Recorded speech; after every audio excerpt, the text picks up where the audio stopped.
One of the many, many things that is bad about being out of work is that it doesn't just destroy your personal economy. It isn't just financially disastrous for you as a person.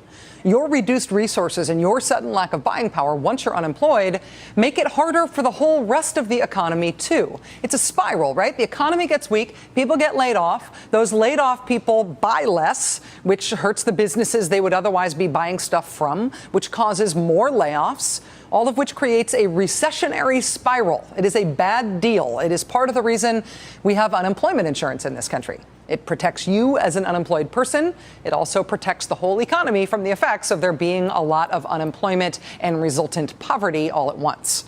Republican state legislatures are doing their very best to weaken that very important economic safety net right now. Along with their We'll Abolish Your Local Democracy emergency financial measure, Michigan Governor Rick Snyder and Michigan Republicans also cut unemployment benefits by 6 weeks, so they would be the least in the nation. The Michigan Republicans were followed soon thereafter by the Missouri Republicans, and now the Missouri Republicans have been followed by the Florida Republicans. In Florida, the unemployment rate is 11.1%. It is worse even than Michigan. And unemployment benefits already in Florida are among the worst in the nation. The weekly benefits in Florida are 47th lowest in the country. They are already doing about as little as they can. As little as they can possibly do in Florida to protect their economy as a state from the effect of having so many people there who are unemployed. But now Florida has found a way to do even less, to make it even worse for unemployed people and for the state's economy. They are slashing the number of weeks for which you can get unemployment benefits in Florida. What is this likely to do to Florida's already really bad economy, their already horrific job situation? Well, when Moody's looked at the effectiveness of different economic policies in terms of their likely impact on the economy as a whole, they found that for every dollar you spend on extending unemployment benefits, we get back $1.61 in economic growth. So now slashing unemployment benefits, what's going to happen to economic growth in Florida? Maybe we should consult the economics department from one of Florida's fine public universities. You must be careful where you tread there, though. Did you see this in the St. Petersburg Times this week? Apparently, conservative billionaire Charles Koch, brother of the guy seen shaking hands with John Boehner at the Manhattan Economic Club in the previous slide. Billionaire Charles Koch has purchased faculty hiring rights at Florida State University's economics department. No, really. Quoting now from the Times, a conservative billionaire who opposes government meddling in business has bought a rare commodity, the right to interfere in faculty hiring at a publicly funded university. The Times reports that in exchange for a $1.5 million donation from the Charles G. Koch Foundation, quote, an advisory committee appointed by Mr. Koch decides which candidates should be considered for teaching positions in the department. The foundation can also withdraw its funding if it's not happy with the faculty's choice or if the hires don't meet objectives set by Koch during annual evaluations. This deal was signed in 2008, and during the first round of hiring in 2009, Koch rejected nearly 60% of the faculty's suggestions.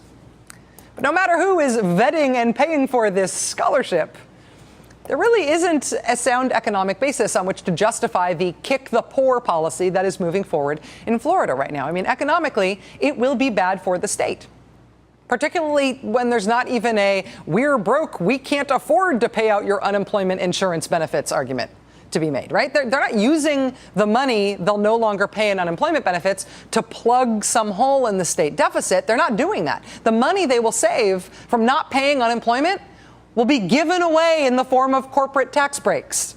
So it will not help the deficit. It is likely to slow economic growth. It will economically hurt the most economically hurting people in the state. There is no economic argument for what they're doing.